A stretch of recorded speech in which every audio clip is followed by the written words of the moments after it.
Ma'am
to have him grace this humble school.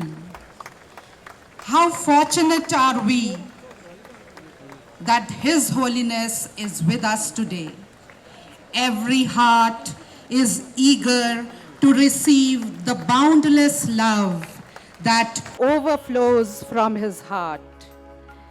This is surely an opportunity that comes but once in a lifetime, and all gathered here will cherish fond memories of this opportune day.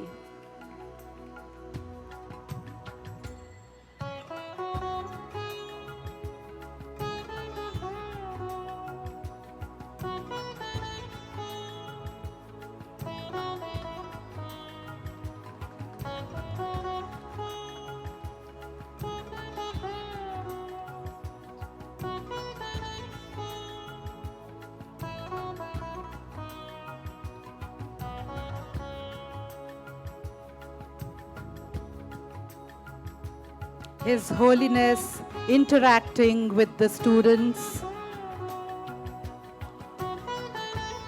This would be a moment that the children are going to cherish all their lives.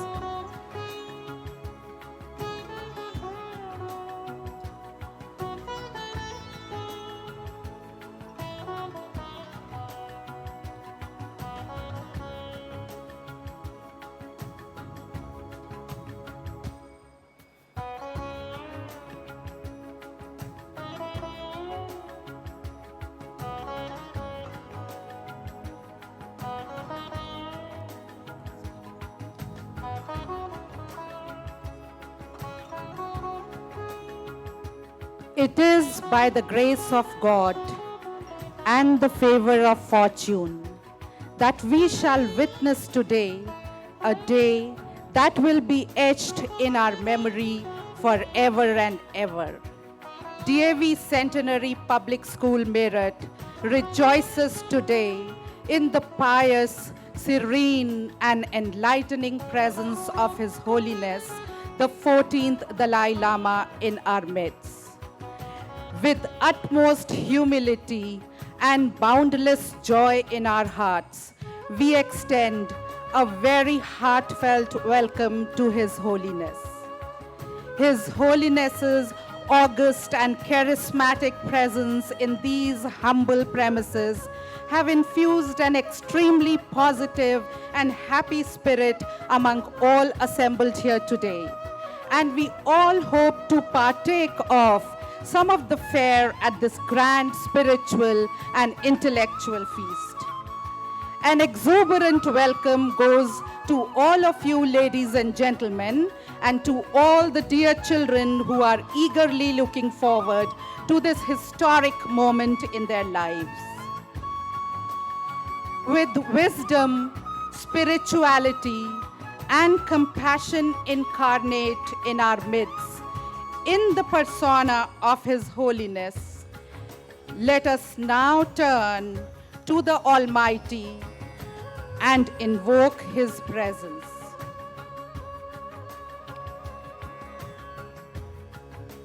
May I, in all humility, entreat Your Holiness to light the lamp. May I also request the assembled, revered dignitaries on the stage to accompany His Holiness.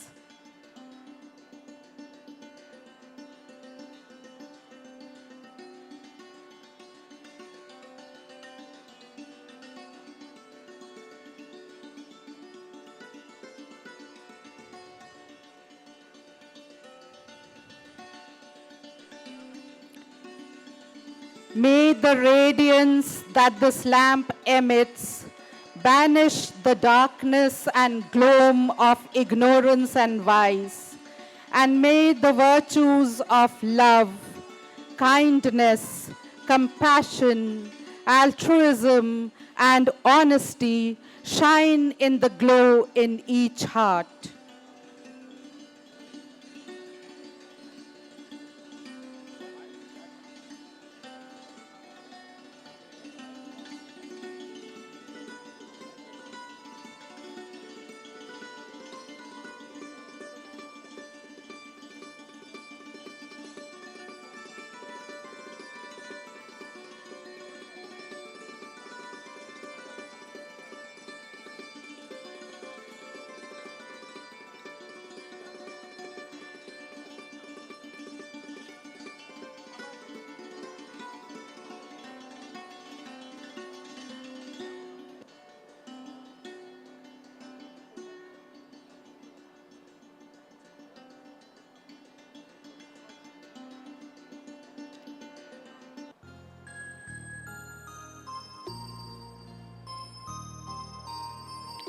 May the light of God surround us all.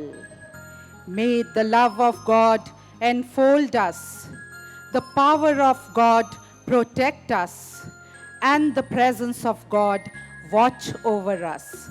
May God be wherever we are. May all be filled with joy and peace. May all beings everywhere, the strong and the weak, the great and the small, the meek and the powerful, the short and the long, the subtle and the gross, may all beings everywhere, both seen and unseen, dwelling far off or nearby, being or waiting to become, may all be filled with lasting joy.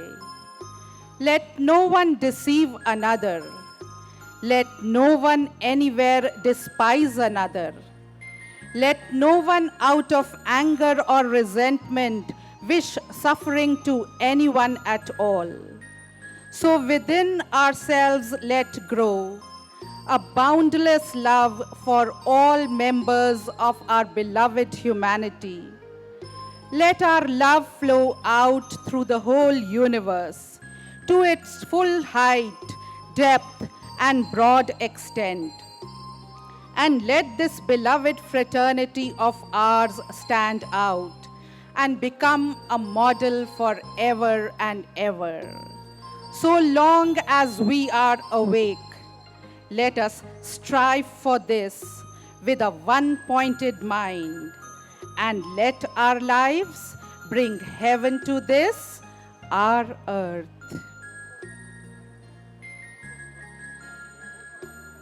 A mentor exercises a tremendous influence on a person and often leaves an indelible imprint. A choir of young students would like to give expression to their sentiments with regard to the role mentors play in their life. Here they come with a song on their lips and gratitude in their hearts.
Thank you, dear children, for your lovely song.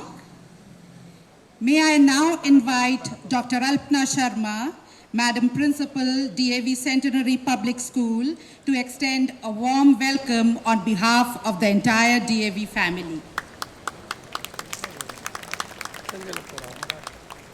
Namaskar, Toshi Dalek.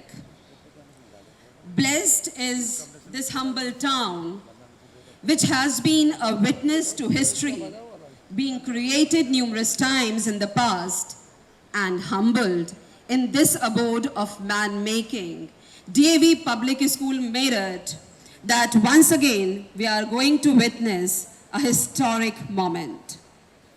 My heart surges with pride and overflows with gratitude to extend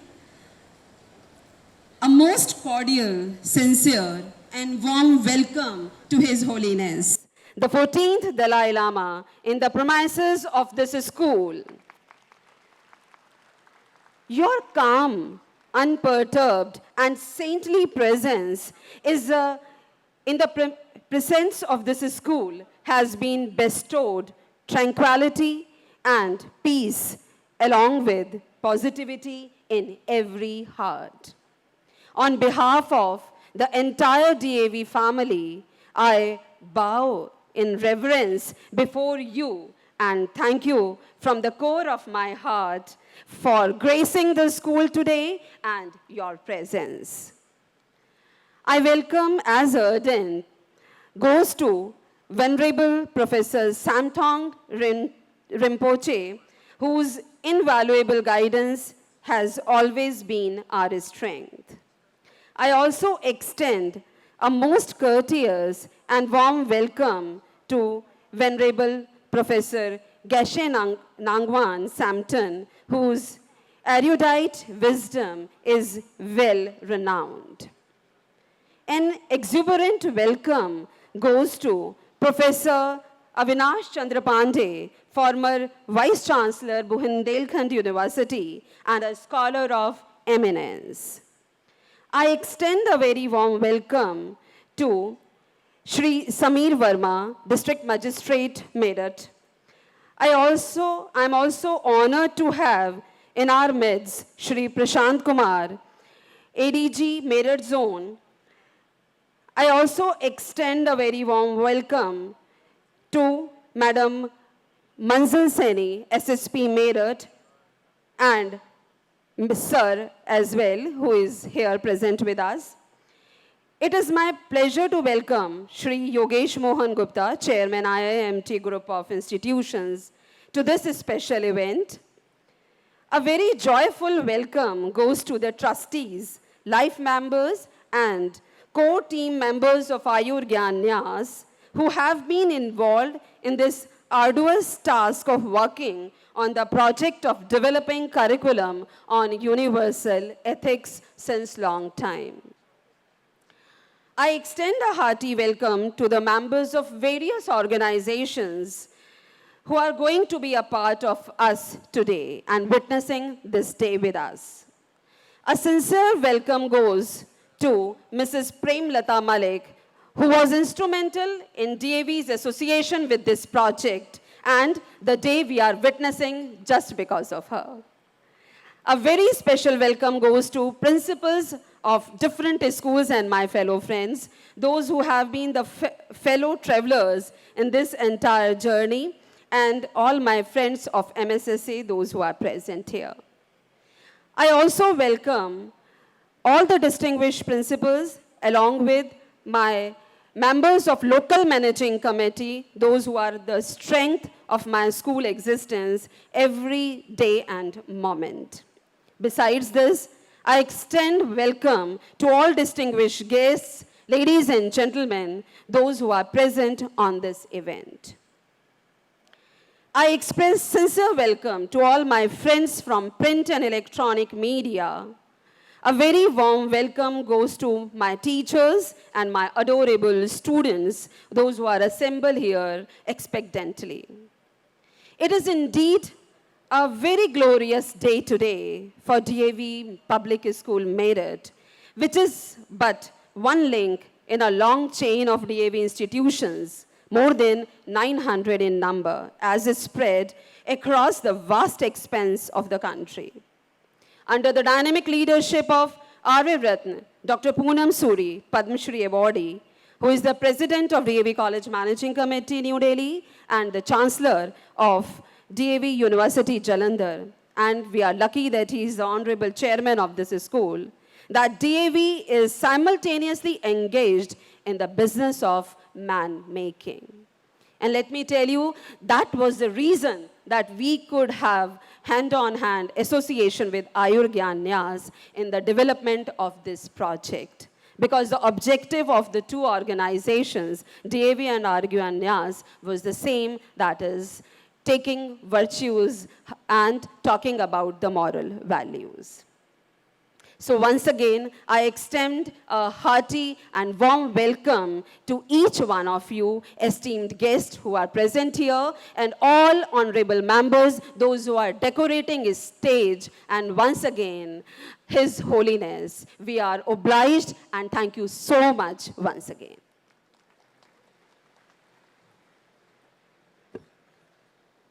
Thank you very much, ma'am.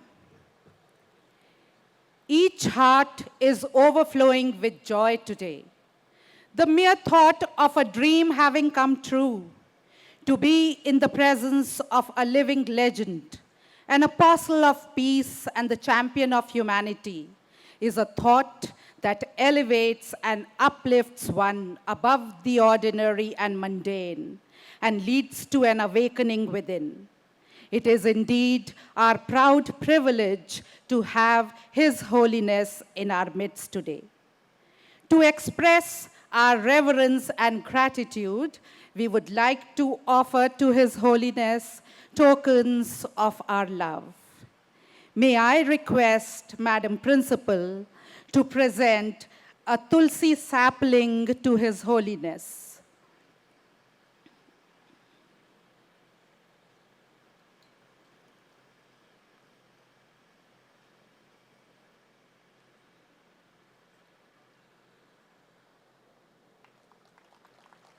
Tulsi, an auspicious plant with medicinal properties. With it, we pray for your good health, Your Holiness. May I also request, Madam, to accord our deep reverence to His Holiness by extending honor in the form of a shawl.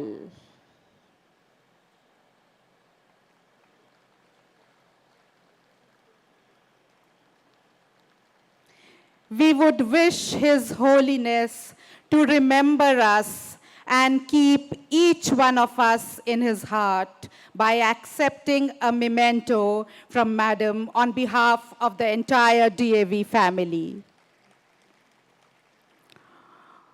Also, kindly accept a copy each of the 4 great Vedas, Your Holiness, as a token of our love and regard for you.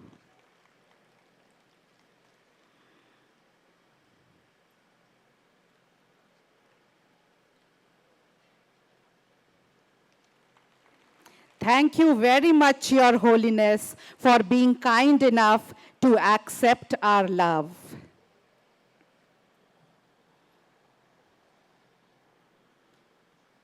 May I now request Madam Ashima Singh, Trustee Ayurgnay Nyas, to take over and carry us through the day's program.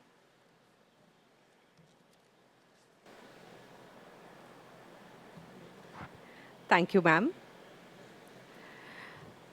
On behalf of Ayurgnay Trust and on my personal behalf, I bow before His Holiness and welcome him in his hearts. I welcome all of you and would just like to make an announcement to all our guests here to kindly keep their mobiles on silence. The Tibetan word for blessing means transforming into magnificent potential. And we feel truly blessed by the presence of His Holiness, the Dalai Lama here. He says, and I quote, "Blessings must arise from within, your own mind. It is not something that comes from outside. And yet, we all know that without His constant blessings and presence and support, we would not have reached so far." I now request Ms.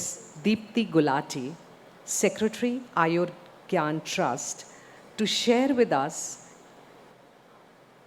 and with all those who are joining us online the joys and challenges of journey thus far.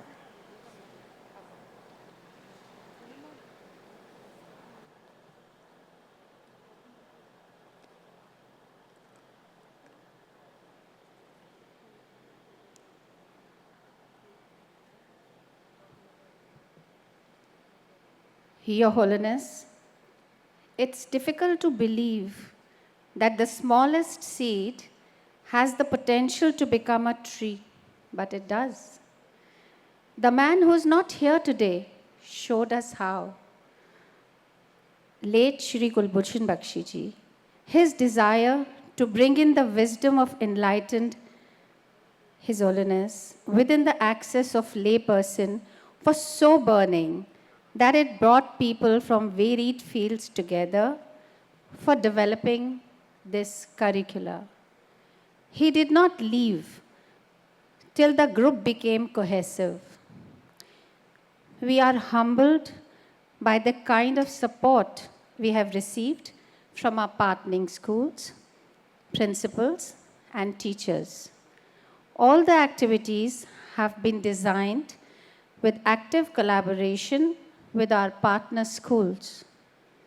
Now, we bring you a small movie on the journey of Ayurgnay Nyas. Ladies and gentlemen, please pay attention for the movie.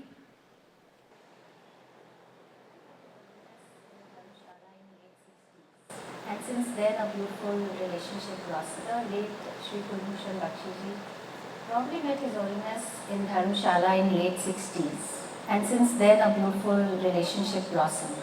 Ayurgyan, which was founded by late Shri Kulbhushan Bakshi and Shri Yogesh Mohan Gupta, has taken the initiatives around 2 years back to bring the universal ethics in the Indian schools. The trust conducted workshops incorporating principals, honors, and selected teachers of schools. It also organizes programs to train teachers and has developed a workbook for teachers and students to teach them more about their mind and train their mind in addressing their daily problems and sufferings and live a calm, peaceful, and productive life. The first part contains the ethics of restraint, through which the teachers and students can learn some basic methods of confronting their negative mind, that is, destructive emotions. This will be introduced for the 6th grade. Later on, we will come up with the workbooks for ethics of virtue, ethics of compassion, ethics of discernment, and universal responsibility for class 7, 8, and 9th grades, respectively. More than 3 decades back, His Holiness the Dalai Lama has taken initiatives of dialogue with the modern scientists in the field of neurology, biology, physics, astronomy, and others. On his suggestions, the neuropsychologist began to do research on mind with respect to the nature of destructive emotions and positive emotions, their functions and impact. They were astonished to find the destructive emotions like anger, hatred, and envy, etc., are literally destructive when they are in play in a person's mind. The text of His Holiness, Ethics for the New Millennium, Beyond Religion, and picking up material from there that will go suitably with the education system in India. So we took the premise of restraint, virtue, compassion, discernment and universal responsibility, took them as pillars on which the curriculum is based.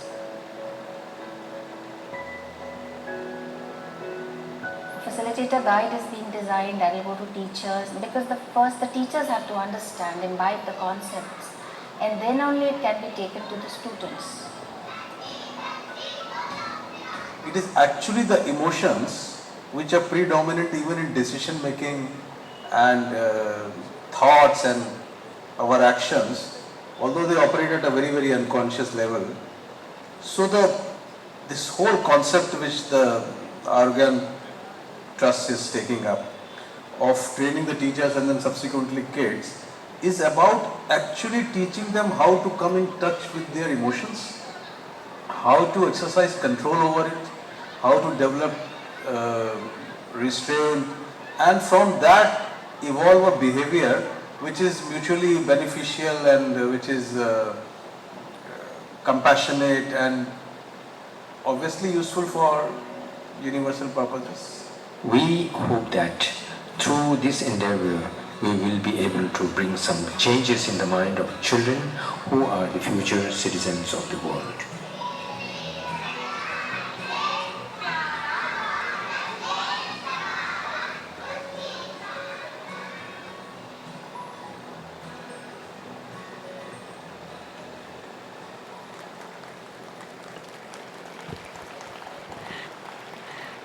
Thank you very much, Deepti ji, General Secretary Ayurgnay Nyas, for having shared this film with us.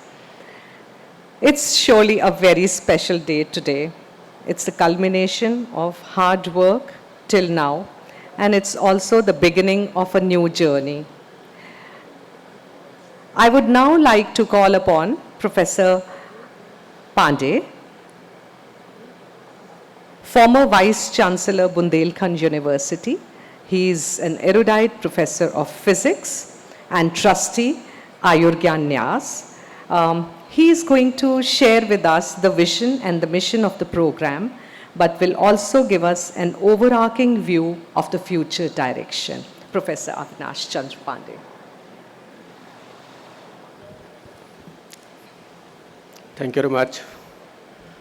It is really a proud moment for all of us who are sitting here and witnessing the momentous event in their life at the very occasion of launch of this curriculum on universal ethics in education by His Holiness.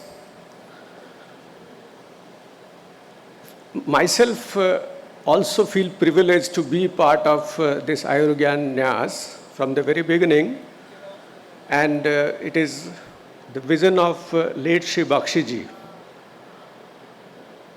You all know that Mind and Life, the methods and techniques developed by scientists, neuroscientists, psychiatrists, psychologists, based on the teachings of His Holiness, is very beneficial in the Western world. So we thought that why not the countrymen, the fellow men in our country get the benefit of the same if we can develop curriculum for universal ethics in our school education. You know that there is a hardware which is brain and the software is mind. And software can be anything. Can be an operating system, can be something to produce something good, but also there is a possibility that you can write software which is virus. So differentiate between the software which can run your mind, the brain, the hardware in such a manner that life becomes joyful. The happiness is there.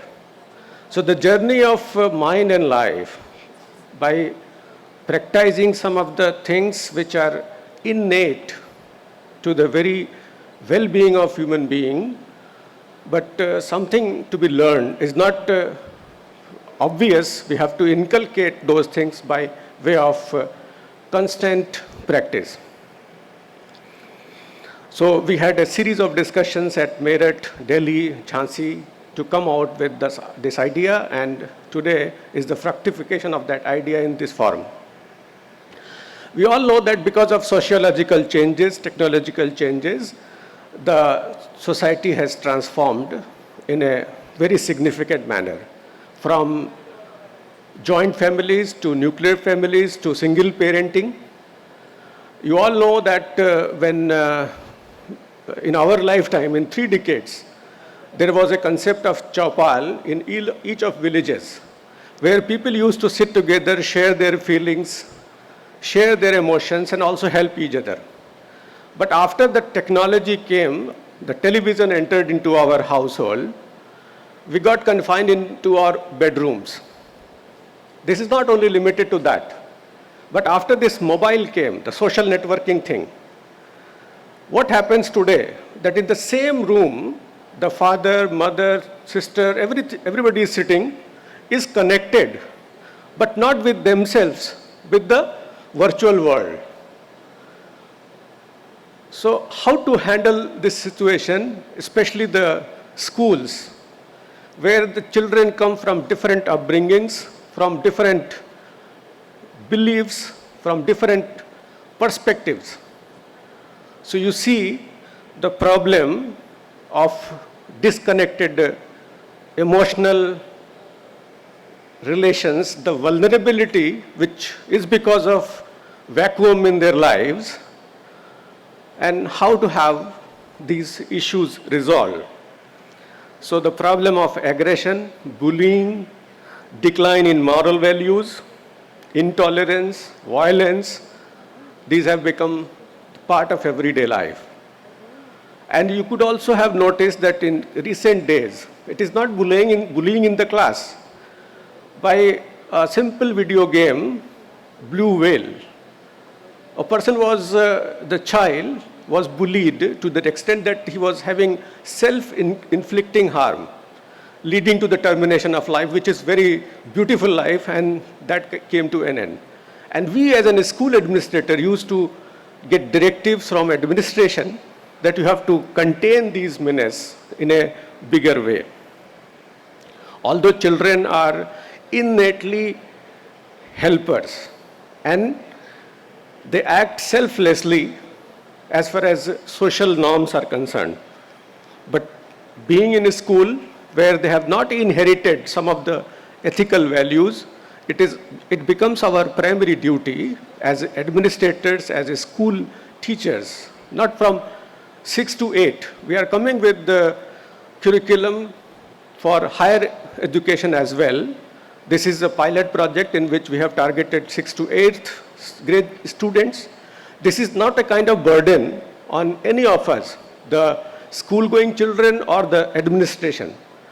Unless otherwise you have holistic education, which teaches you universal ethics, achieving a conviction based on common human values, that becomes motivation.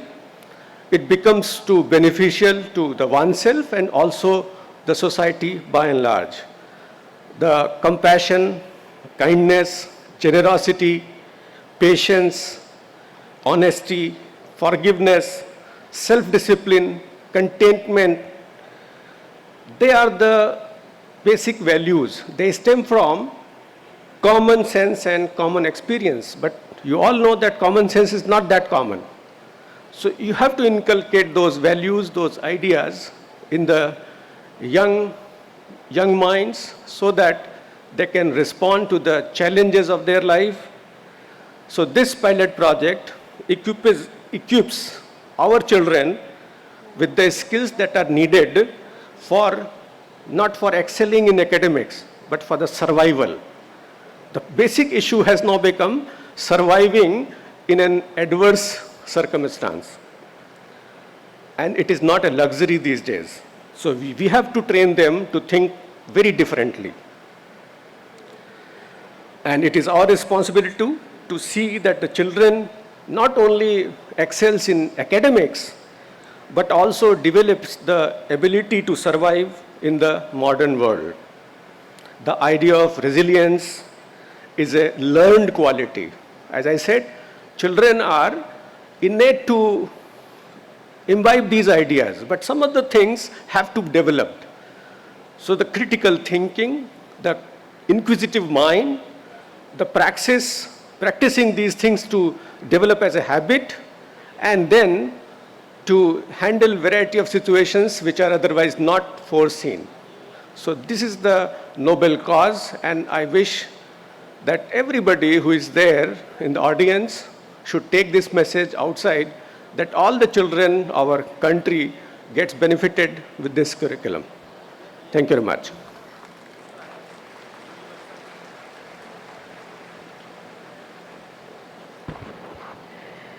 Articulating and promoting secular ethics globally, especially in education, is not a luxury, but a matter of human survival. That's what Professor Pandey just said. Thank you very much, sir, for your very comprehensive overview of the program, and also underlining the fact that no one individual can survive, much less flourish, without the help of many others. We all need each other. And ladies and gentlemen, now is the moment that we have waited for so long. I speak on behalf of Ayurgnay Nyas and all those who have contributed to the development of this training manual, and also those who have joined us online, and of course, the millions of children who will ultimately benefit from this work. I humbly request Your Holiness to please release the first set of training modules, and I request Ms. Deepti Gulati to kindly take the work forward.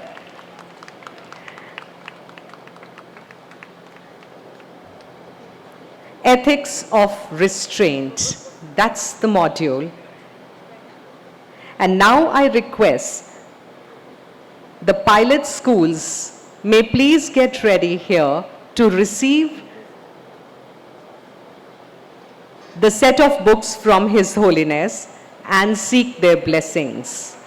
The pilot schools, we have with us Ms. Vandana Kapoor from SLS DAV Public School, Delhi, Ms. Gurcharan Kaur, Shri Ram Public School, Meerut, Ms. Neeta Modi, Lions Bal Vidya Mandir, Pilibhit, Ms. Nivedita Rana, KDB Public School, Ghaziabad, Ms. Seema Agrawal, Little Angel School, Pilibhit, Mr. Arindam Ghosh, New Era Public School, Jhansi. Okay. Mr. Anirudh and Dr. Rita Kumar. I will now invite everybody by name. Ms. Alpana Sharma, DAV Centenary Public School, Meerut.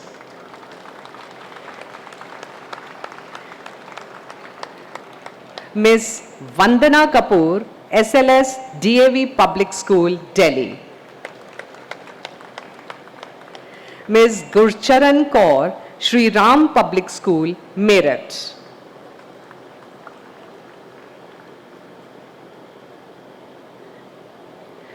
Ms. Neeta Modi, Lions Bal Vidya Mandir, Pilibhit.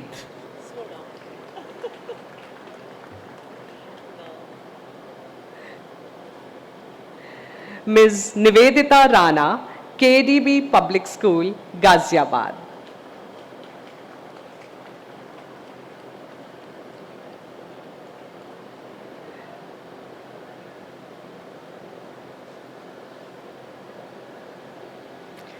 Ms.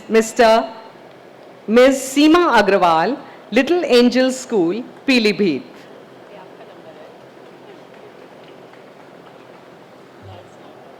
Mr. Arindam Ghosh, New Era Public School, Jhansi.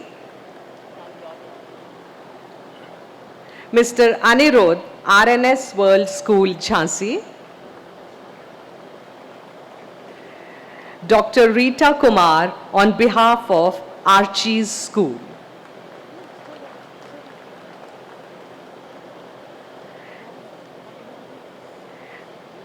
Ladies and gentlemen, these are the 9 schools who have offered to take this program, pilot program, forward in their schools.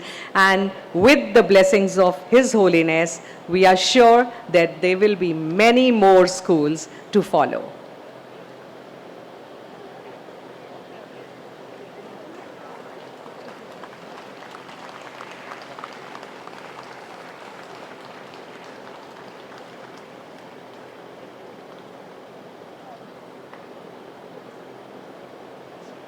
Thank you very much.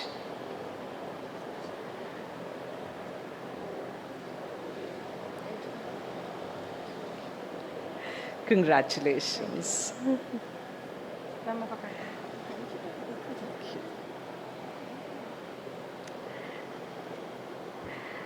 As we live in a continuous flow of time, the mind experiences ordinary days with our share of happiness and troubles. But all that after the day has passed. Today is a different day. It is auspicious even as we are experiencing it. And we know why. The mere presence of His Holiness, the Dalai Lama, has brought hope and serenity. It is my proud privilege and honor to request Your Holiness to bless the gathering. Ladies and gentlemen, His Holiness, with a loud clapping, please.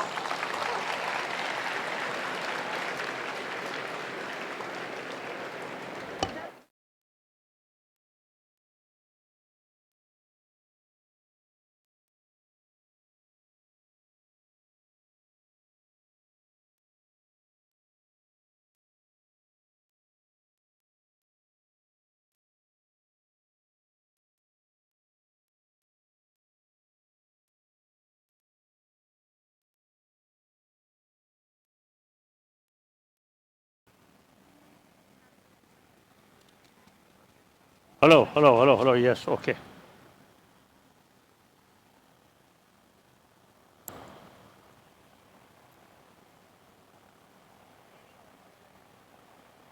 Now you come here. Yes. Now on brothers, come here.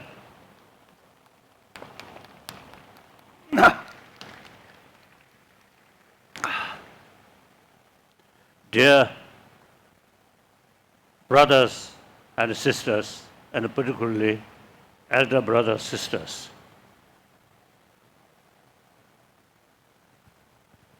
Usually I prefer, speak because of stand. But now, because of age, sometimes I feel little as a tiredness. So I want to seek permission from you, speak from here.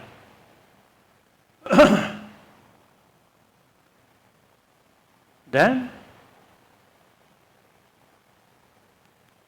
when I received invitation from here, I immediately remember the late, my close, trusted friend, the Bakshi. So now he physically no longer with us, but his spirit certainly remain. I think next few centuries. And I'm very, very happy to see that person no longer with us, but you carry his dreams or his wish continuously. That's wonderful. Wonderful. Now, the point is, I born 1935. So since my childhood, I noticed Second World War and Vietnam War, Korean War, a number of violence, including serious civil war. According to some historian, more than 200 millions of people killed through violence. And then not only is it they suffer that generation, but damage, destruction from that violence, I think remain few decades. And a lot of sort of people suffer.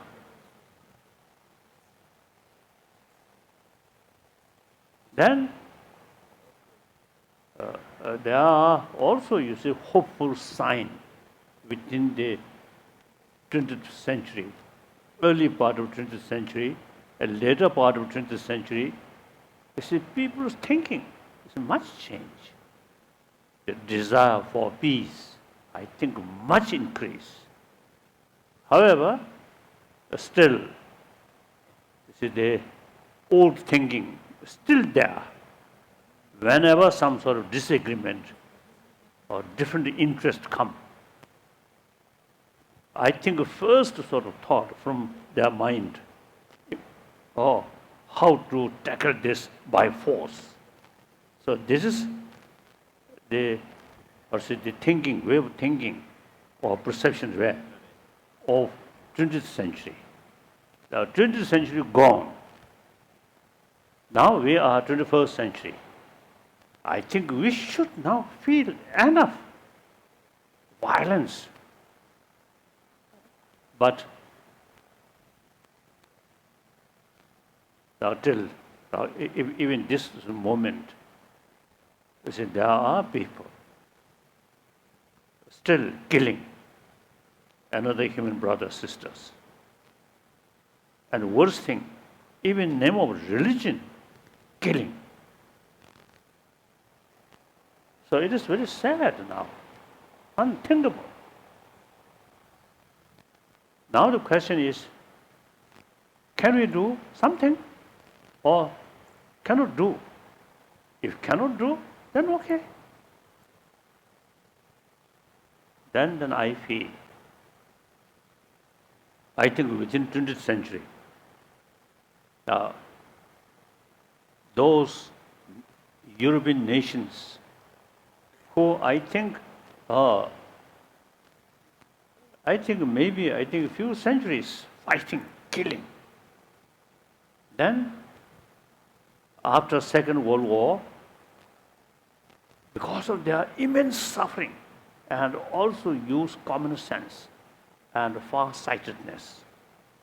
For example, French and German, I think arch sort of enemy.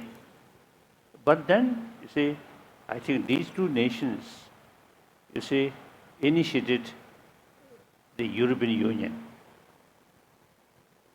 There's so much change.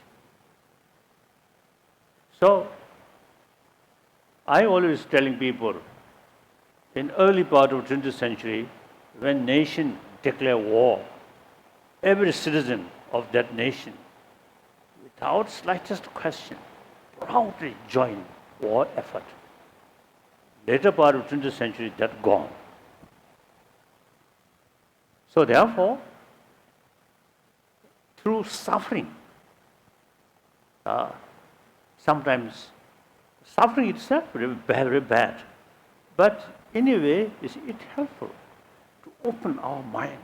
Oh, too much suffering. Whether can we sort of overcome this or not? So, in the past, they said too much sort of individual sort of sovereignty way, sovereign, fighting. Then gradually realize the common interest is very essential. And on the basis of so sense of same community, I think at least European, the sense of community of European. So, the CASA, European Union developed. within the same century. So now we are in 21st century. It's a continuation of the later part of 20th century. Now actually, I think we should be now more peaceful. Whenever we find some difficulties, you see, we must use dialogue, not used by force, weapon. Then still using weapon. And I think sometimes you see people deliberately trying to promote sense of we, too much sense of we, then sense of sense of they, too much. Then gradually, you see, in order to gain in order to solve some problem with they, then use force, kill. So now, we have to make some effort. Not government level or few leaders, but on public level. Now we must cultivate. Using force, war is outdated. We are now 21st century. Now, it is our common responsibility. This 21st century should not be same like 20th century. Killing, killing, killing. Produce more weapon. I think that should not repeat. So now this can achieve through prayer? I doubt. I'm Buddhist monk. Of course, in my daily sort of life, at least 4 or 5 hours prayer and some recitation, some meditation like that. But for because of the world affair, now I almost exhausted pray to Buddha or pray to God. If we have the opportunity meeting with Buddha or Jesus Christ or Muhammad and some other sort of Mahavira, all these sort of great founder of great Dharma, if we ask them, please bring peace, I think most probably they say, who creates violence? Not by God, but we human beings. So Buddha and those other sort of leaders or spiritual leaders, I think definitely say, it is your responsibility to bring peace, to reduce violence, then you see thinking. Basically, we human beings, now according to scientific finding, basic human nature is more compassionate. And then scientists also now found constant fear, constant anger, hatred, actually eating our immune system. So everybody, they should take care of our health and a long life. So one important factor for good health and long life is peace of mind. There are sometimes half joke, half serious. You see, the ladies, you see, who use some sort of cosmetics. Now here, no. No, you, some lipstick. I think some, maybe they are. So therefore, now, beautiful face, angry face, no longer any beauty. Their face not necessarily attractive or beautiful, with smile, sincerity, honest, and taking care of others' well-being. That is the real beauty. So now I fully convinced education is key factor. Now because you see existing education system, including India's modern education system, introduced by Britisher. So now modern education, so-called modern education, wonderful, but very much oriented about material value, physical sort of comfort. When we talk material value, we only concern about satisfaction on sensorial or say consciousness or sensorial level. Even now, psychologists, scientists, when we discuss about consciousness, they only refer sensorial consciousness, not mental level. Now they question, see, anger, fear, jealousy. Now these not sensorial level, but mental level. So the method to reduce these, must come mental level. So now, because our existing education system very much oriented about material value, therefore eventually whole generation, whole society, you see, some kind of materialistic life, materialistic culture. Although they also want peace, but they do not know how to bring inner peace, how to tackle this destructive emotion. So now, in education field, you see, we should start. These days I describing in education, the education about the hygiene of physical.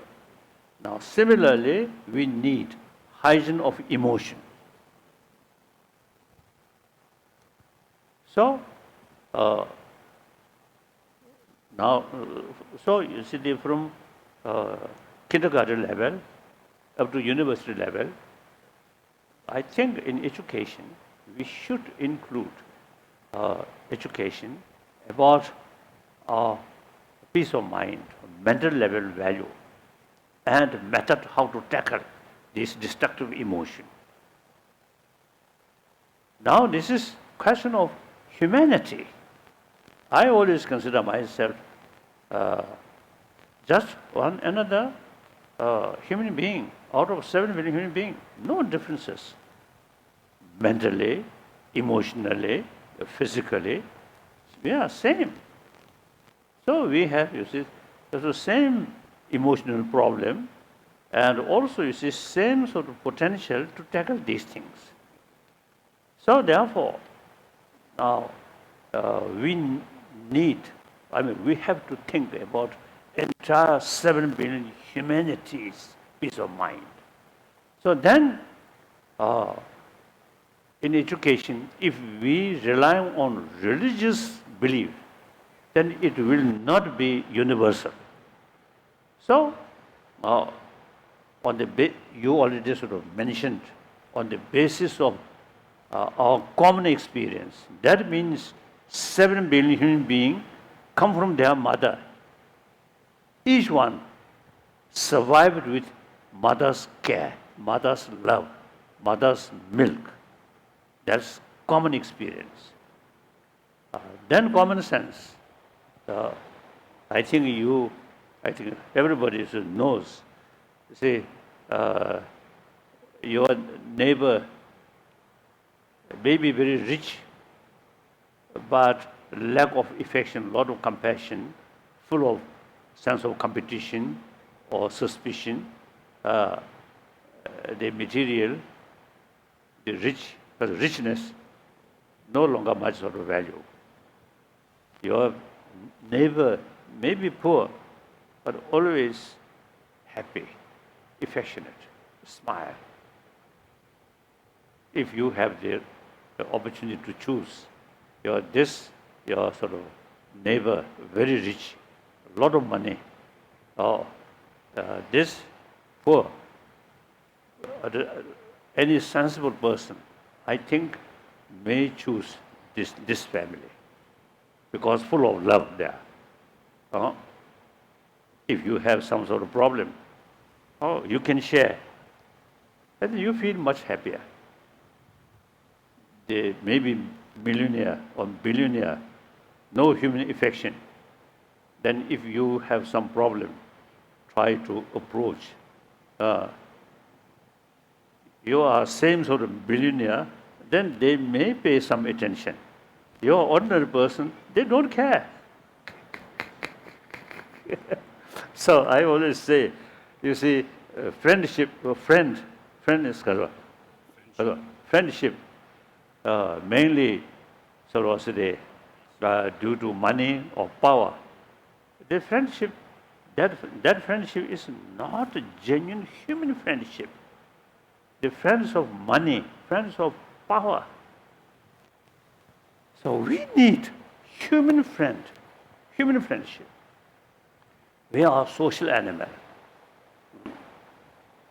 From the first day of birth till our death, human friendship, closeness feeling, trusted feeling is key factor. So therefore, now in religious field, in education field, now we should include education about warm-heartedness. That not based on religion, but based on, as I mentioned earlier, our common experience and common sense, then scientific finding, as I already mentioned, you see, for health or these things, the scientists now say, the warm-heartedness is key factor, like that. So I'm really, then I think in that respect, this country, India,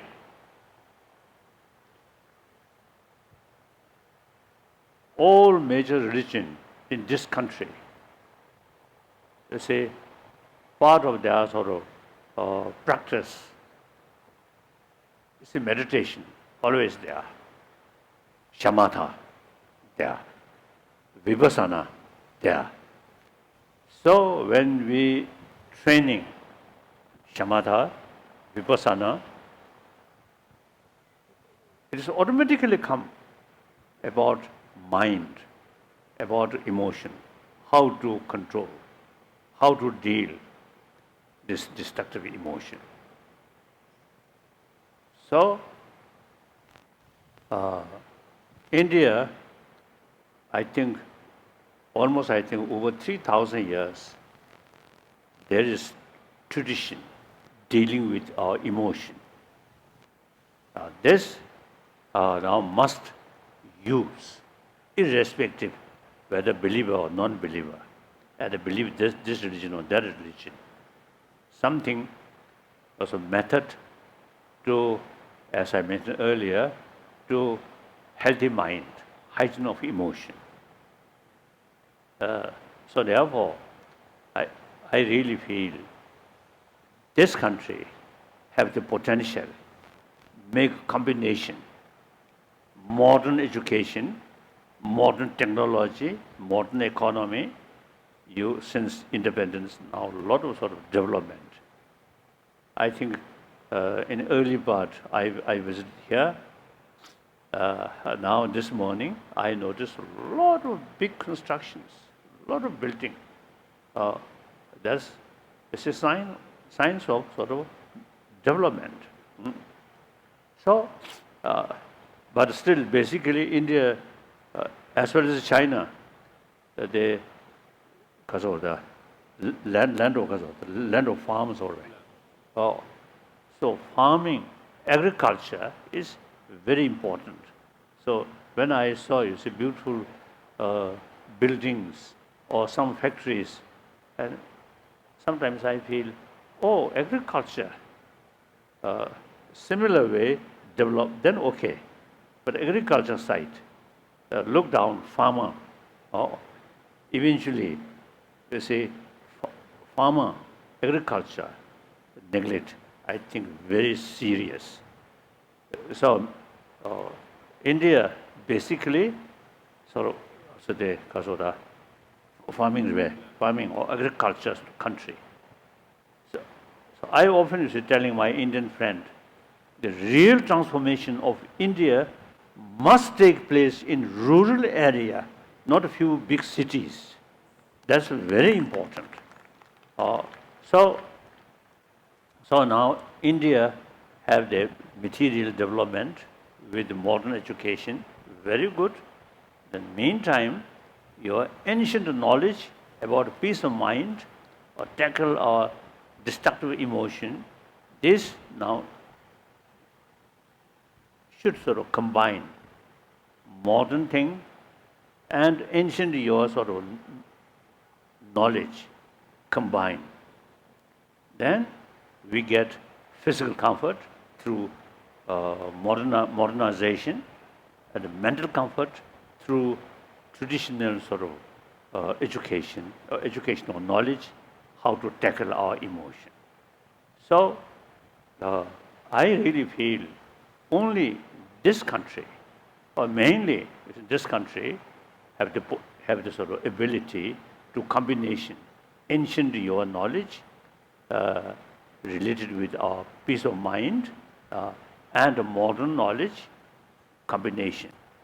So now here and a few some organizations, some because of the NGO institution, one in Bombay, Kasati means Tata institution, they already sort of working, not only working, also they start.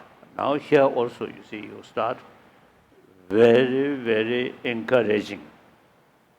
So now I feel my sort of blah blah, not just empty, now bring some result. So so all these through, not through my effort, I just relax. So you take sort of work or responsibility. So I really very, very happy and appreciate all your effort. Now you should think, now this our work, our goal, our aim is happy 7 billion human beings. And through that way, for that, more compassionate humanity on the basis of sense of oneness of humanity. Then 7 billion human beings can be happier humanity. Then this 21st century can be happy century, peaceful century. Now you are working ultimately that goal, not just a few thousand or few lakhs in the area, or even in India, about 1 billion. Not only that, thinking 7 billion human beings. Thank you. Thank you. I very much appreciate. Now, I always telling, say, two generations, generation of 21st century, generation of 20th century, me and those elder one, you see, we belongs to 20th century, generation of 20th century. Now that gone. Now the younger student here, you are the generation of 21st century. This is beginning of 21st century. So you have opportunity, you see, to see better world, peaceful world, happier world. You can see, we cannot see. You maybe see, I cannot see. So now you also have the responsibility to build happy world, compassionate century, compassionate humanity. It is your responsibility, not my responsibility. Thank you.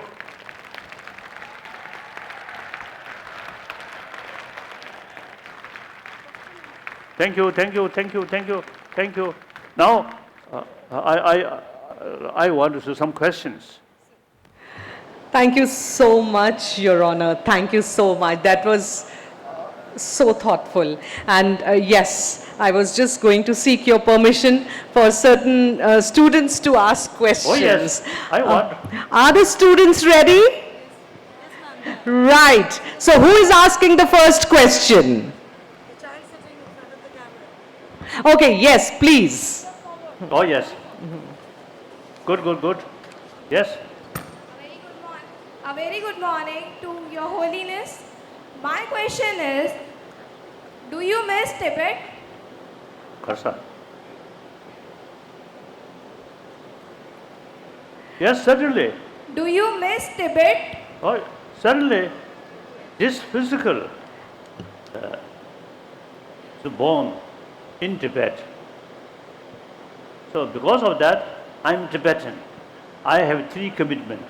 Number one, as a human being, so thinking humanity. Second level, I'm Buddhist. With that, or believer, with that, I have the responsibility to promote religious harmony. And India, through centuries, is a religious harmony there. So I always feel the complicated, over billion populated nation, religious harmony still there. Yeah. Occasionally some problem, but basically there. So therefore, religious harmony is really possible. So my second commitment is promotion of religious harmony. The third commitment is about Tibet, because this body, Tibetan body, not the Indian body. But you see, my mind, I think, filled by Indian thought, Nalanda thought. So I think on mental level, I'm more Indian than you. These now modern Indian, more Western minded through modern Western education or modern education. So therefore, you see, sometimes I always describe myself as a messenger of ancient Indian thought. Ahimsa, Karuna, or secular. These are your tradition. So, then I think you see Tibetan, inside Tibet, about 6 million Karwai, 6 million Tibetan inside there. In spite serious sort of fear and difficulties, Thank you, sir. but Tibetan spirit very, very strong. Okay.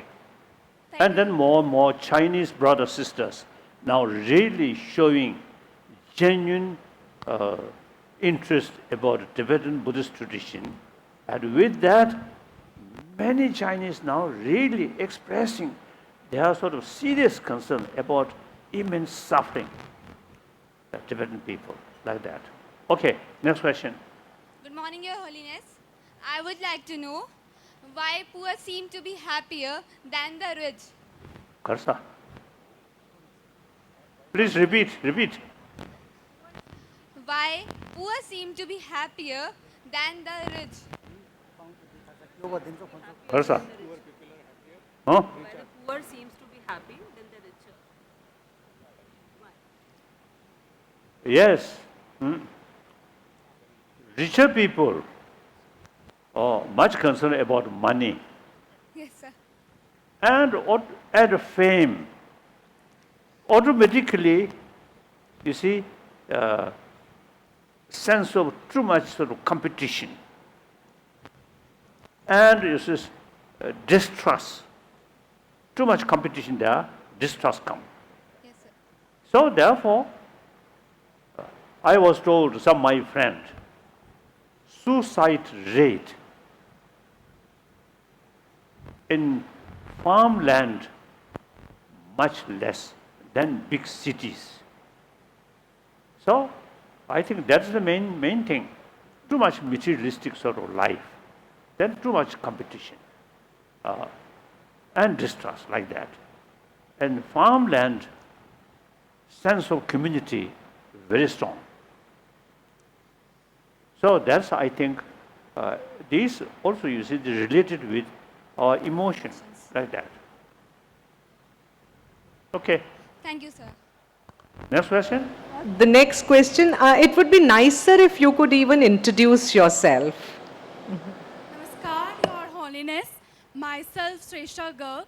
My question is, should countries be dedicated to preserve their tradition or embrace the modern culture? Karsa.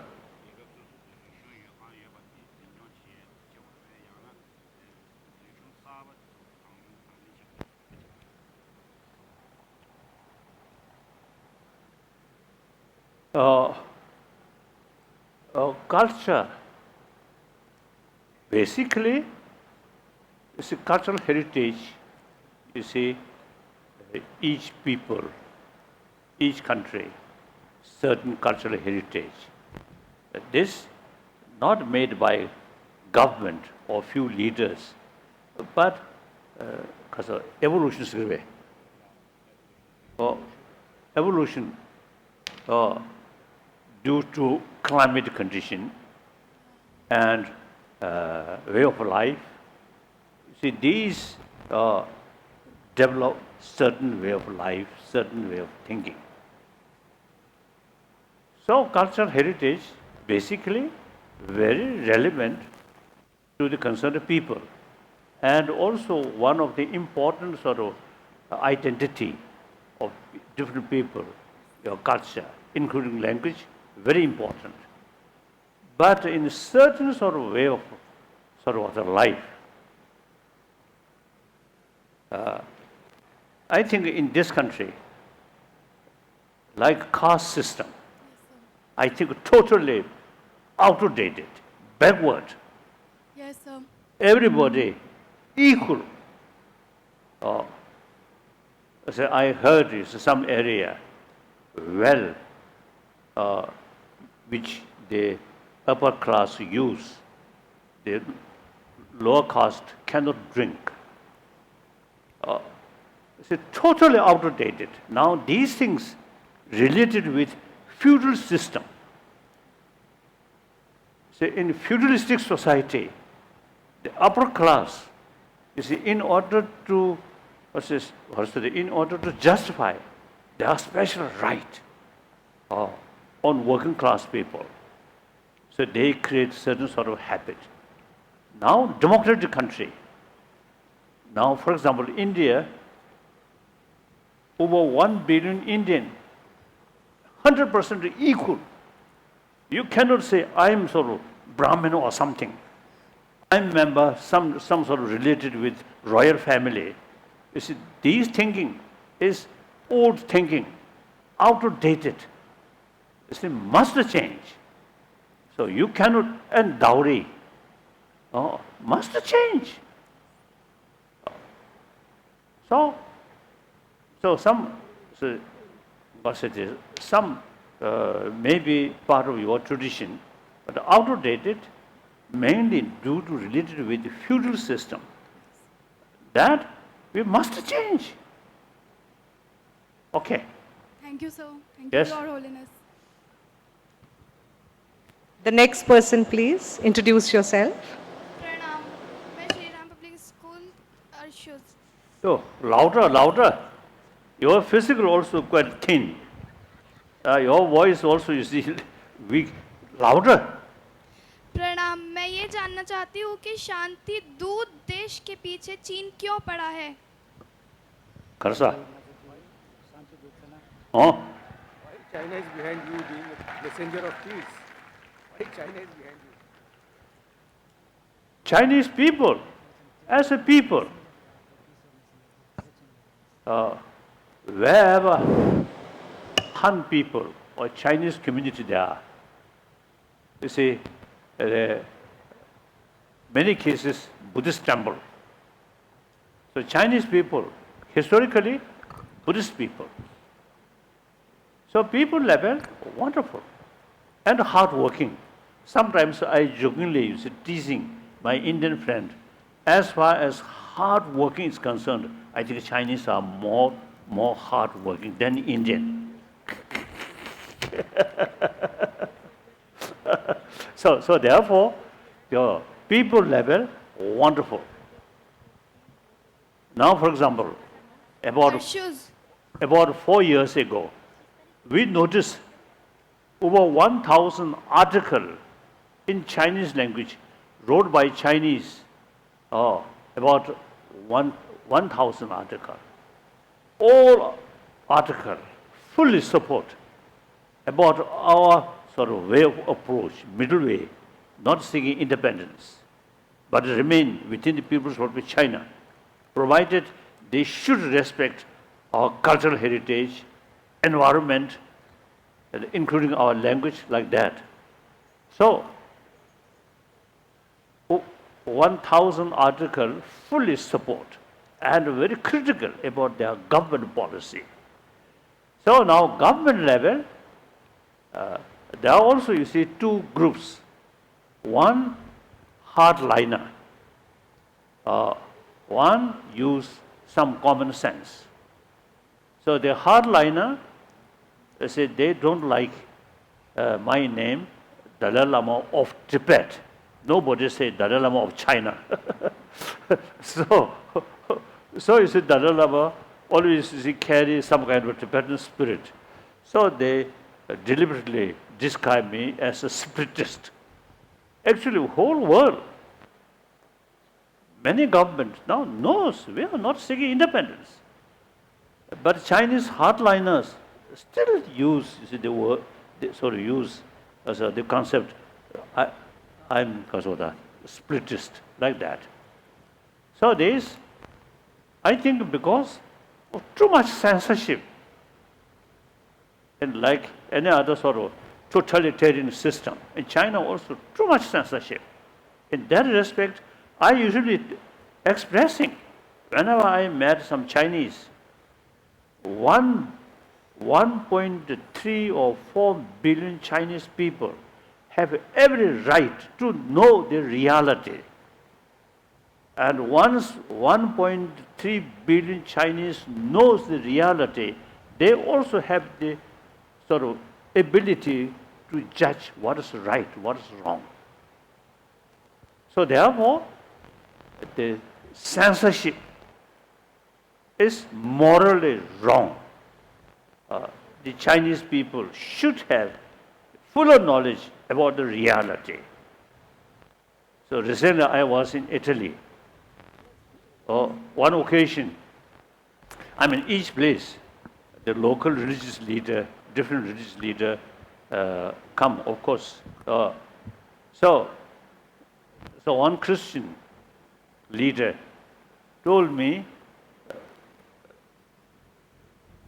some local Chinese official approached to him, should not meet Dalai Lama. Dalai Lama, reactionary, spiritist. Then among them, you see, one Chinese dress, say the Chinese Buddhist dress. So then that Italian sort of Christian, I mean the local leader, you see, expressed, oh, you are Buddhist. Then he answered, yes, he is Buddhist, but Dalai Lama not Buddhist. Maybe true, with Buddhist dress, but actually not Buddhist. Like that. These are, you see, they very narrow-minded and much sort of anger. Deep inside, they themselves much fear. Now Tibet case, more than 60 years, you see, they utilize various methods, you see, to reduce Tibetan spirit, completely fail, like that. So that's about Tibet. So I consider a free spokesman for Tibetan people. Usually I express as what they feel, that I usually sort of express. Thank you. I think you should take, of course, not my business, but I consider you as a sort of young human sister. So you see, you should have, you see, some medical check. Your body is something wrong. I think too thin. Okay, good. Next one, please. Good morning, Your Holiness. Myself is Shrika Tyagi. My question is, what should I do to make my life more beneficial to others? Karsa.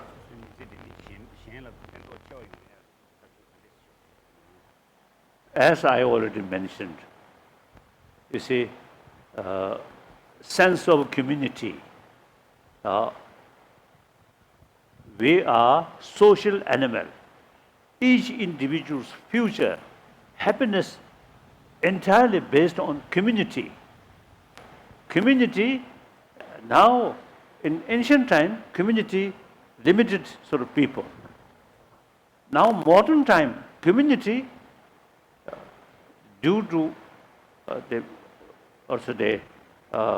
global economy. Now modern economy is global economy. Then more important, due to global warming and population also increasing. So if something happened there, effect eventually reach your own place. So now we need sense of community, entire 7 billion human beings, one human community. I already mentioned to you, Indian. I say they should have, you see, the bigger community, sense of one community, because of that community, entire world. Look, 2,000 years ago, you see, Buddha Shakyamuni come. Buddha, do you think Buddha Nepalese or Indian? Some Nepalese say Buddha born in Lumbini, so part of Nepal. So Buddha was Nepalese, not Indian. That's nonsense, I think. In ancient time, you see, the one of the small kingdom there. So big Bharat, like that. So in any way, you see, Buddha.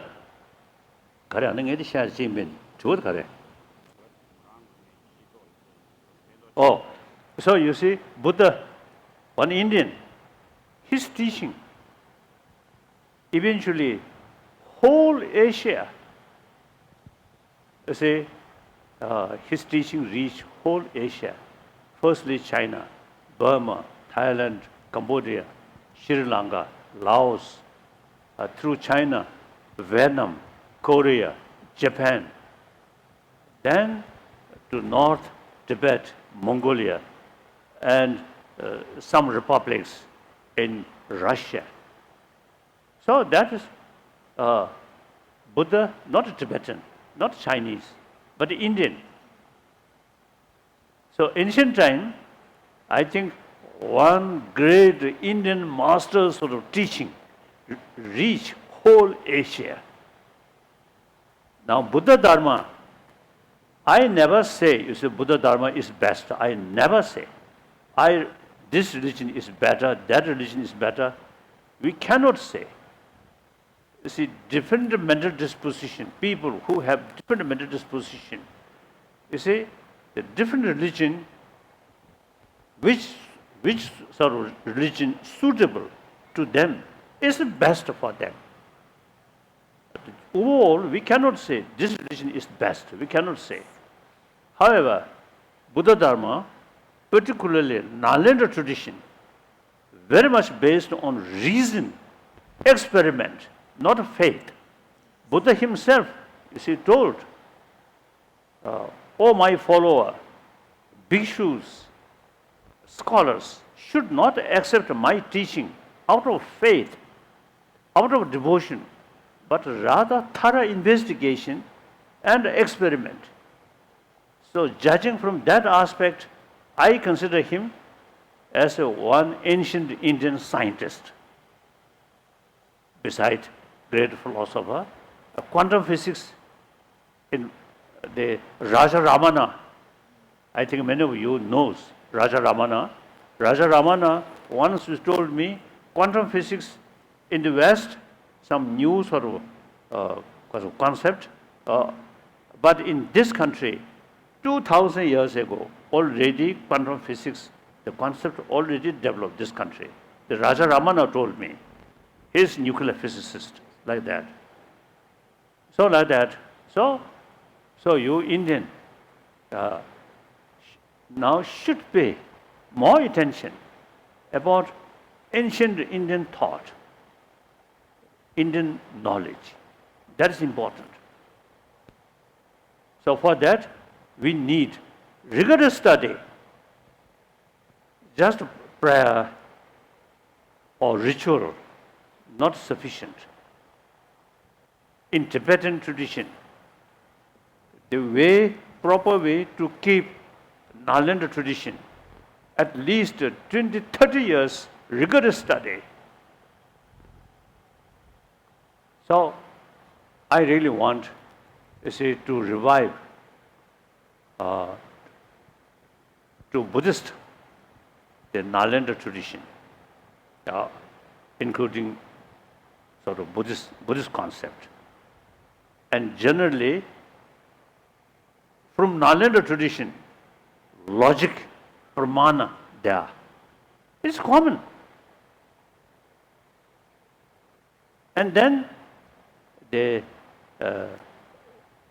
psychology. It's common. So academic subject. So these, I think, come from Nalanda master's text. But the subject, we should consider academic subject, not religious subject. Okay. So. Thank you, Your Holiness. Okay. 5 more. Okay. Okay, next one, please. Good morning, Your Holiness. Myself, Priyanshu Tiwari. You are a role model for millions of people. But who was your role model in your childhood? My model. Your role model, Yes. Your Holiness. Recent time, Mahatma Gandhi. There is no question. Then, of course, ancient time, those great philosophers, particularly Nagarjuna. Nagarjuna was South Indian, not North Indian. Most of Nalanda masters, those scholars, most of them come from South India. So South Indian brain is something special. Thank you. Thank you, Your Holiness. Next one, please. Good morning, Your Holiness. My name is Unnati Yadav, and my question is, how you have kept your vision and determination for mankind for such a long time? Kasa.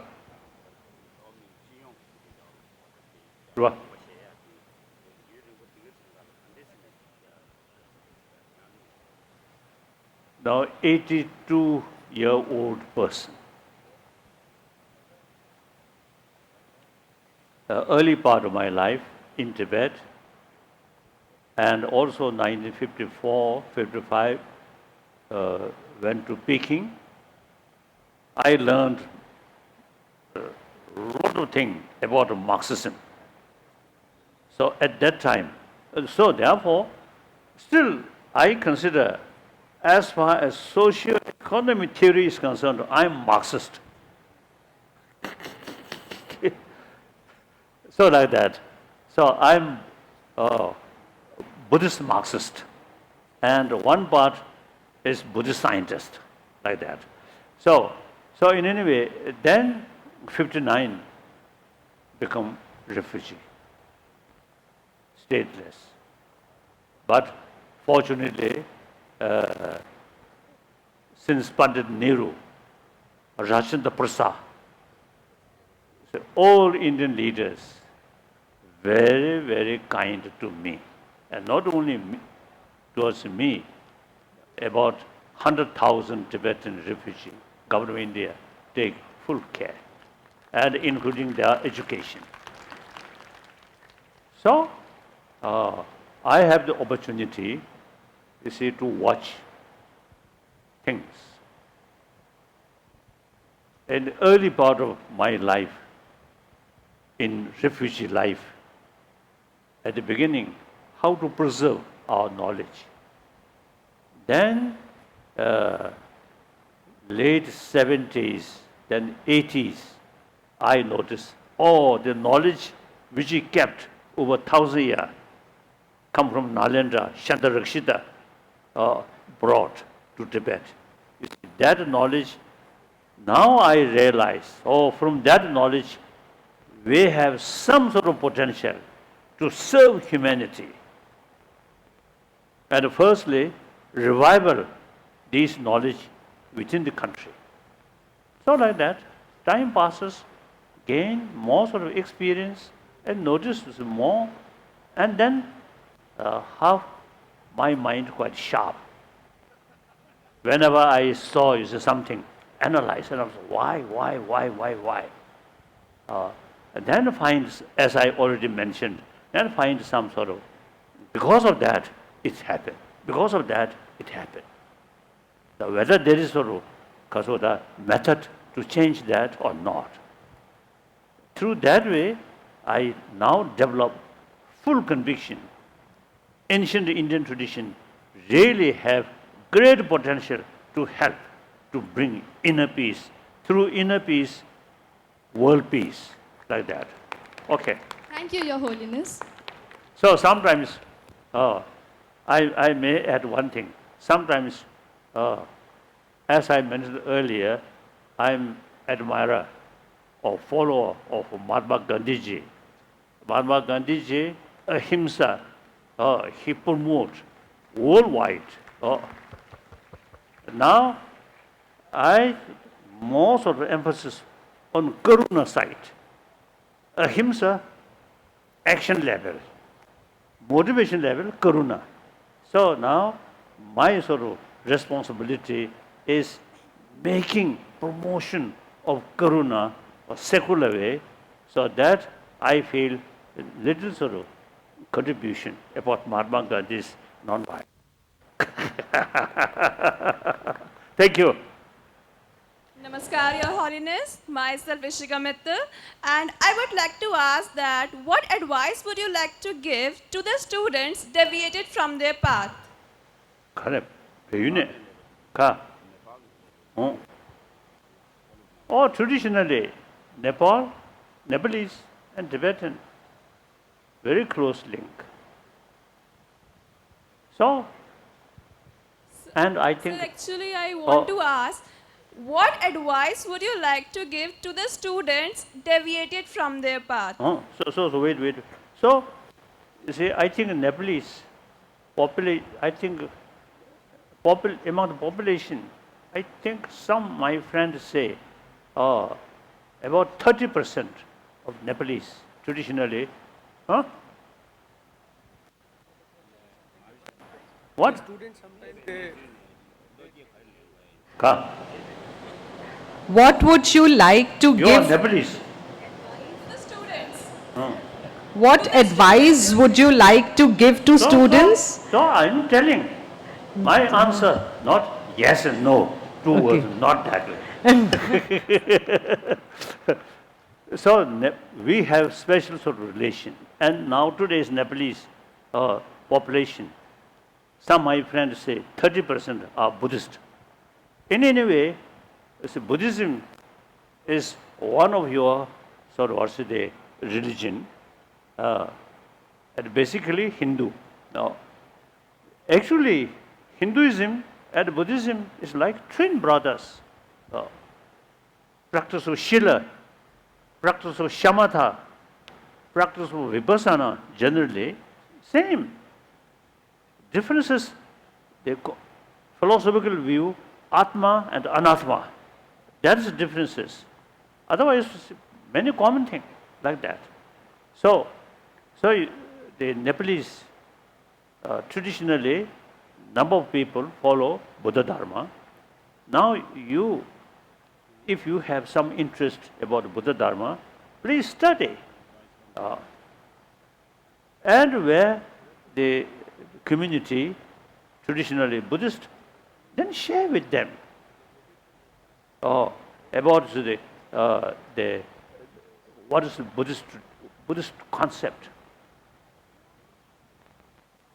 Buddhist philosophy, last over 30 years, I have serious discussion with modern scientists, mainly 4 fields: cosmology, neurobiology, physics, particularly quantum physics, then psychology.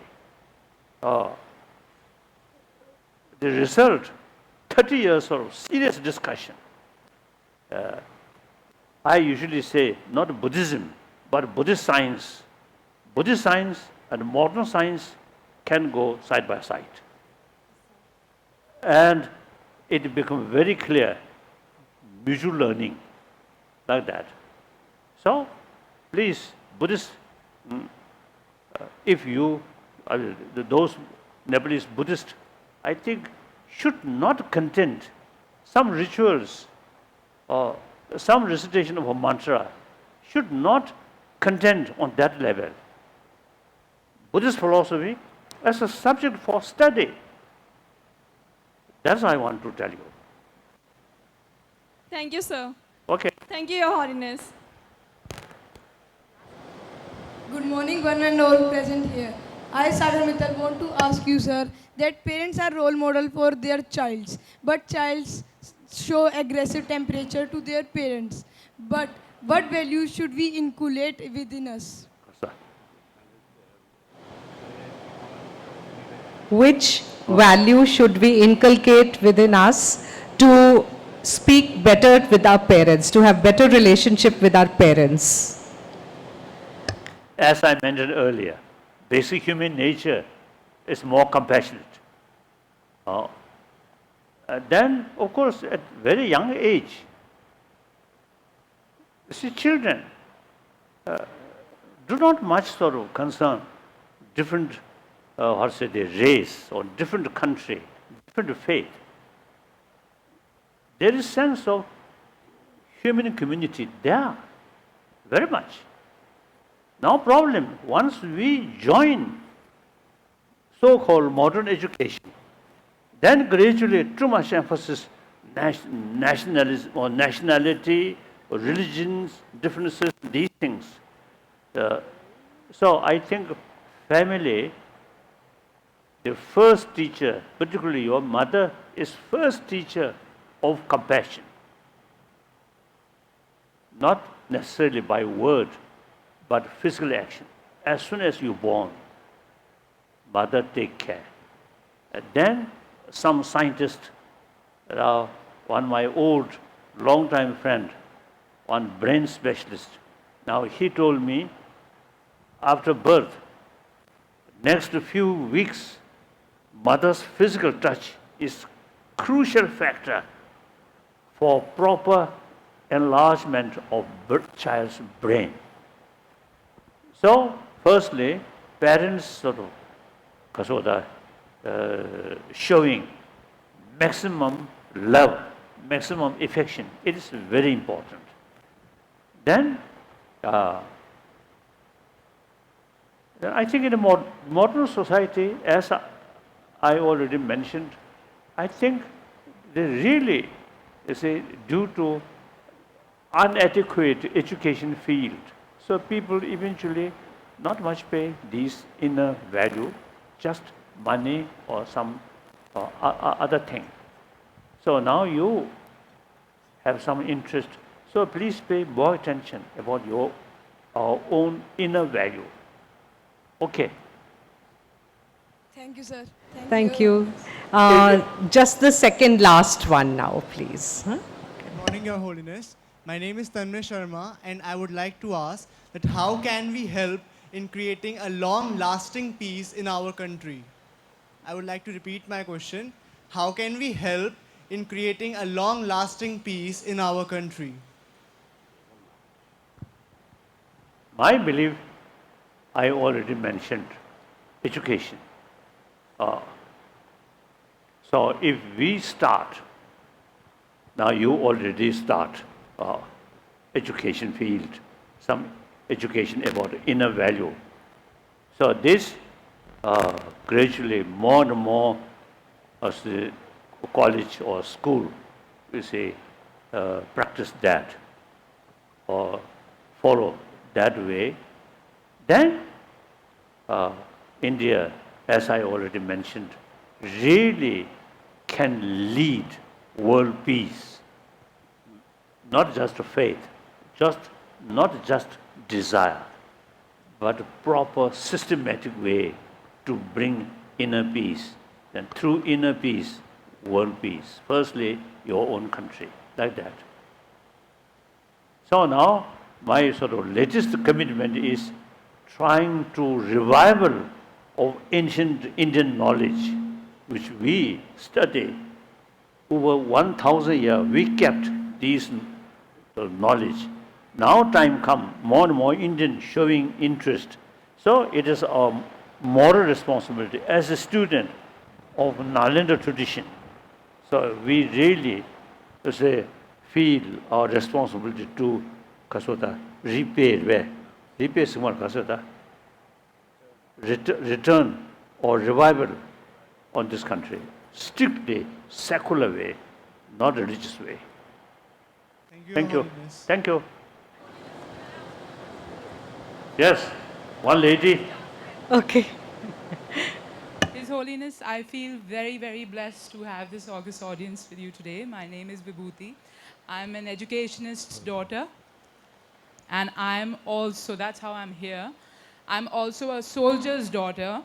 I lost my father when I was 1 year old. I'm a soldier's granddaughter as well. I lost my grandfather last year. He fought the 1971 Indo-Pak War. He was the commanding officer for that war that led to the liberation of Bangladesh. And I personally, because of my experiences in life, have adopted, the Buddhist philosophy of the Nichiren Daishonin tradition for the last 10 years. So my grandfather and I would often have discussions. He's authored a book on the 1971 Indo-Pak War. And because of my persuasion, he added a chapter on self-reflection that said, is war necessary? So my question to you is that as I live my life ahead, we've lost all men in our family in the service of this country, right? And while our soldiers are fighting on the borders, we have the privilege to have peaceful programs like these and participate. But I have a bit of a conflict because as I live my life, I must live my life being true to my grandfather and my father's daughter. And a soldier's mind is very different from a Buddhist mind. A military mind is very different from a Buddhist mind. So my question as I go along is that how do I strike this balance in perspective in my quest for peace, while I can still respect what the soldiers do for us, because I come from an army family, and I cannot discard that. So that's my question for you. Karsa.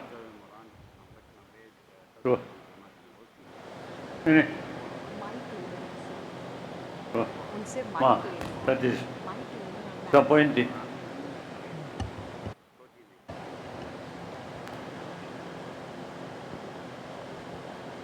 Actually, demarcation, violence, non-violence, not based on action, but motivation. Any action with compassionate motivation, that's non-violence, including superficial, little bit harsh. Since compassionate motivation is non-violence. Negative emotion, you see, in order to cheating other people, or exploit other people.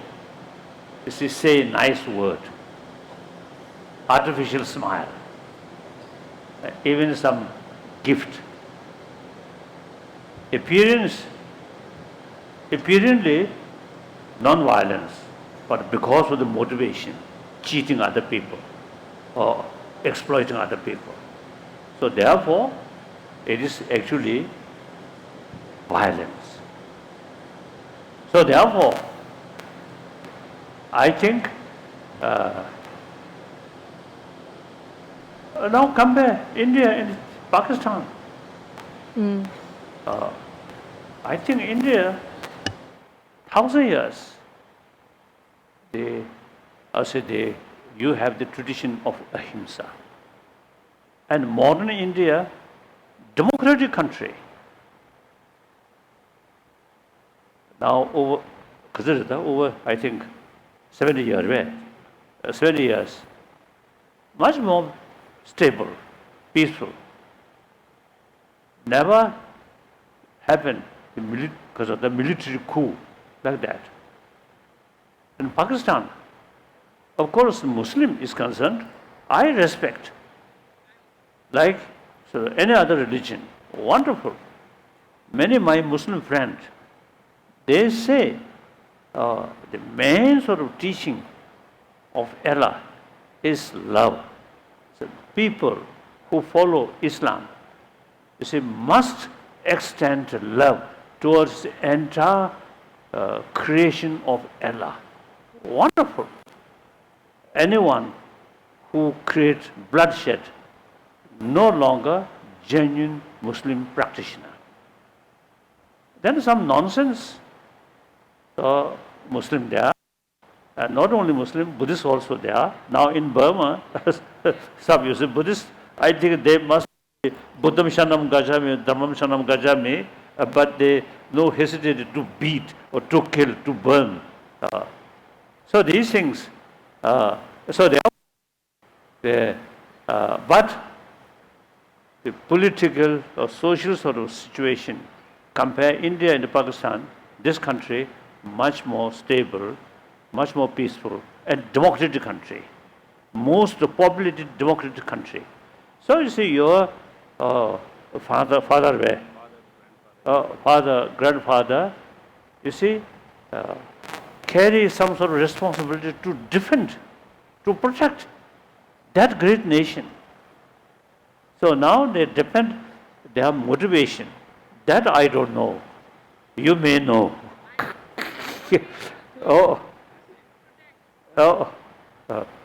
Even positive action, but at the moment, too much anger is not good. Like that. Thank you. Oh. Later. Shake hand. Come. Yes. We are honored, Your Holiness. Your Holiness has guided us that it is our individual and collective responsibility to stop violence and to bring peace. It is the universal responsibility of every human being.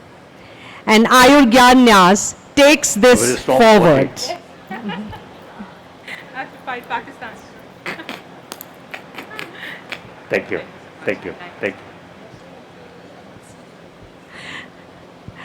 And Ayurgnay Nyas takes that idea forward by bringing the first module on ethics of restraint. which is one of the pillars of our education.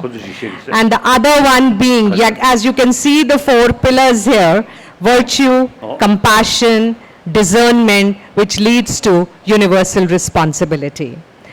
I now request Ms. Anshu Sahi, former principal of Army Public School, Delhi, and also a well-known biologist and trustee of Ayurgnay Nyas, to propose a vote of thanks.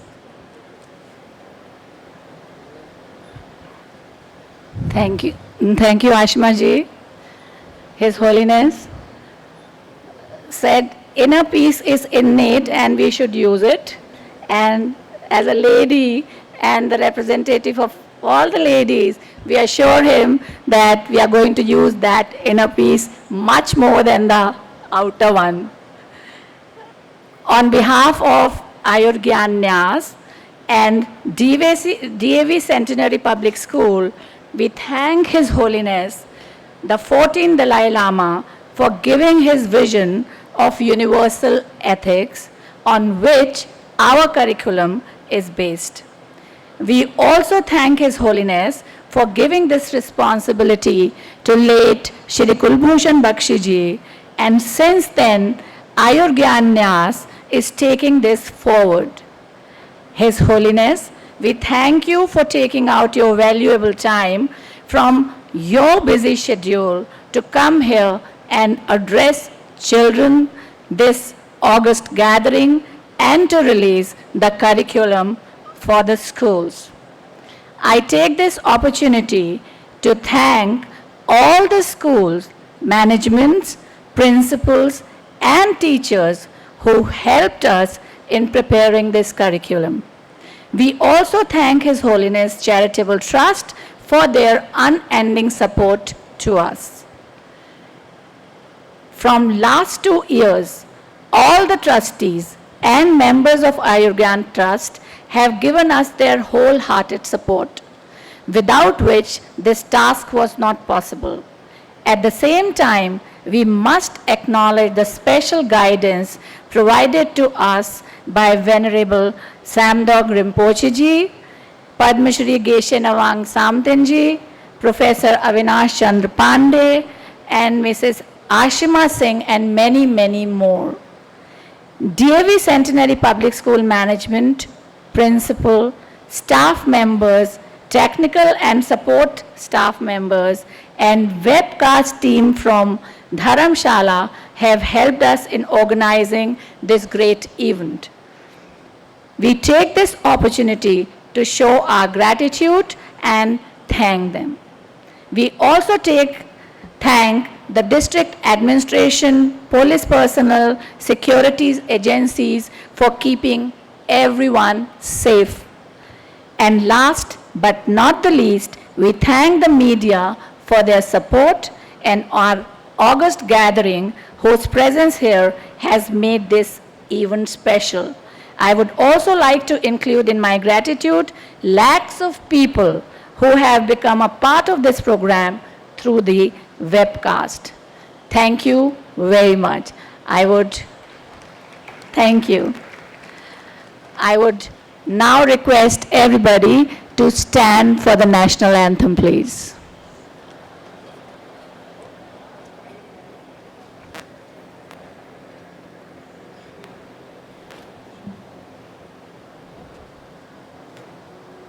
अधिनायक जय हे भारत भाग्य विधाता, पंजाब सिंध गुजरात मराठा, द्राविड़ उत्कल बंगा, विंध्याचल यमुना गंगा, उच्छल जलधि तरंगा। तब शुभ नामे जागे, तब शुभ आशीष मांगे, गाए सब जय गाथा। जन गण मंगल दायक जय हे भारत भाग्य विधाता। जय हे जय हे जय हे, जय जय जय जय हे। I will